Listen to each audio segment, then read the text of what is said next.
Hey guys, all right, this one is another tip from the Beck Diet Solution. If you've been watching my videos for any period of time, you would know that I am in love with this book. It's so helpful and it really helps us to understand how to train your brain to think like a thin person, understanding the cognitive therapy ways that we can fix our patterns inside our heads and eat healthfully finally. This book works with any diet, so anything that you're doing, especially if you're doing nutritarian, it's fantastic. I'm going to put a link for this book down below in the description so you can click that and get a copy for yourself. It's a really fantastic book. So this one, it comes from page 116 and it says, differentiate between hunger, desire, and cravings. Almost every dieter I've worked with has had difficulty distinguishing between true hunger, when you've fasted for several hours and your stomach is empty, a desire to eat, which is not being particularly hungry but eating because there's food around, and a craving, a physiological and emotionally intense urge to eat. Interestingly, many of them initially thought they could tell the difference. What about you? Think about the times in the past when you've leisurely finished a rather large meal, perhaps when eating out at a restaurant or during a family celebration.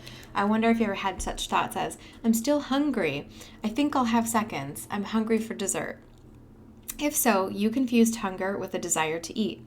Today's task will help you figure out when you're truly hungry so you can tell yourself, okay, I finished the food I planned to eat for this meal and I'm still hungry, but that's okay. It might take my brain 20 minutes to send a message to my body that I'm full. I'll wait to see how I feel in 20 minutes.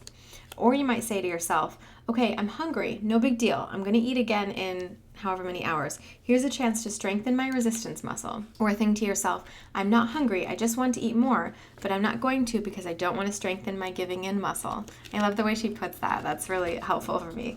I've actually been using this technique. I didn't even get it from this book because I didn't do the whole book when I first got it.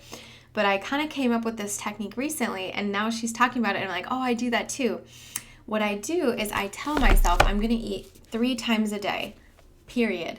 That's it. No snacking 3 times a day. So I give myself times, 8 a.m., like between 7 and 8 a.m., 12 and 1, and then 5 and 6-ish.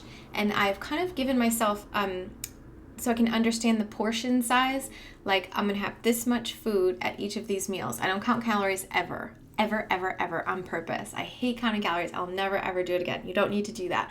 So I say to myself, I'm going to eat around 8, I'm going to eat around noon, and I'm going to eat around 5.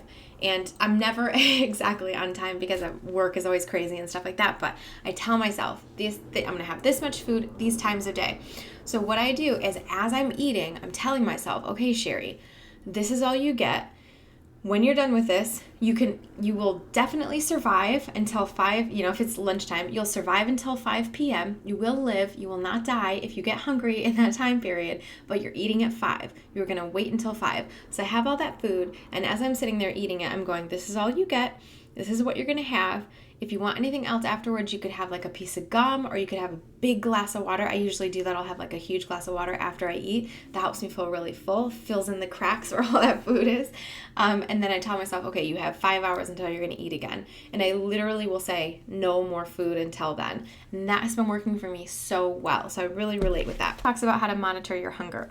How do you know when you're really hungry? Think about 3 recent occasions when the following occurred. You hadn't eaten for many hours and really felt ravenous. That empty sensation in your stomach. The other idea is you ate a big meal and yet you still wanted to continue to eat more. That was desire. And then the third one is you had a very strong urge to eat, which was accompanied by a feeling of tension and an unpleasant yearning sensation in your mouth, throat, or body.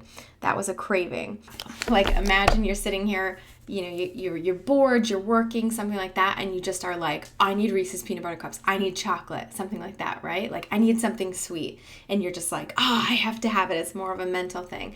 That is the craving. That's where you're actually having that craving. But if you get a gentle, it's not, as she puts it, she says unpleasant yearning sensation, but true hunger comes in the form of a gentle desire. It's not like, I have to have this. It's a desire. Your mouth starts to water a little bit, your body's getting ready to eat, and you're kind of interested. That's a true feeling there.